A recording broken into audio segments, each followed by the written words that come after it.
ایک حاجی صاحب کافی بیمار تھے۔ کئی سالوں سے ہر ہفتے پیٹ سے 4 بوتل پانی نکلواتے تھے۔ اب ان کے گردے واش ہوتے ہوتے ختم ہو چکے تھے۔ ایک وقت میں آدھا سلائس ان کی غذا تھی۔ سانس لینے میں بھی بہت دشواری کا سامنا تھا۔ نقاہت اتنی کہ بغیر سہارے کے حاجت کے لیے نہ جا سکتے تھے۔ ایک دن چودھری صاحب ان کے ہاں تشریف لے گئے اور انہیں سہارے کے بغیر چلتے دیکھا تو بہت حیران ہوئے۔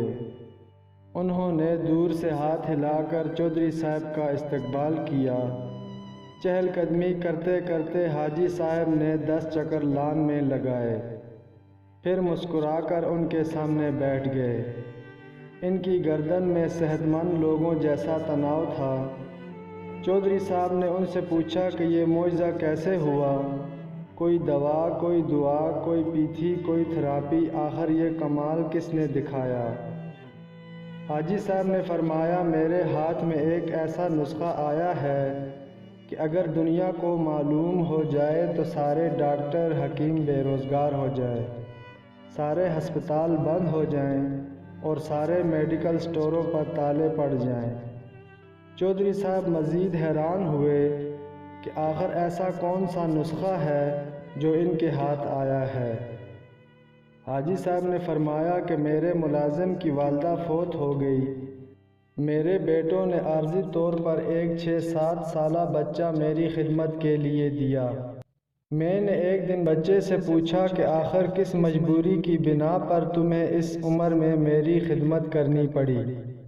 بچہ پہلے تو خاموش رہا، پھر سسکیاں بھر کر بولا کہ ایک دن میں گھر سے باہر تھا، میری امی ابو بھائی بہن سب سیلاب میں بہہ گئے، میرے مال مویشی ڈنگر زمین پر رشتہ داروں نے قبضہ کر لیا، اب دنیا میں میرا کوئی نہیں، اب 2 وقت کی روٹی اور کپڑوں کے عوض آپ کی خدمت پر مامور ہوں۔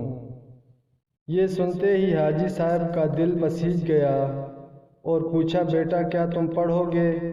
بچے نے ہاں میں سر ہلا دیا۔ حاجی صاحب نے مینیجر سے کہا کہ اس بچے کو شہر کے سب سے اچھے اسکول میں داخل کرواؤ۔ بچے کا داخل ہونا تھا کہ اس کی دعاؤں نے اثر کیا، قدرت مہربان ہو گئی۔ میں نے 3 سالوں کے بعد پیٹ بھر کر کھانا کھایا۔ سارے ڈاکٹر اور گھر والے حیران تھے۔ اگلے روز اس یتیم بچے کو ہاسٹل میں داخلہ دلوایا اور بغیر سہارے کے ٹوائلٹ تک چل کر گیا۔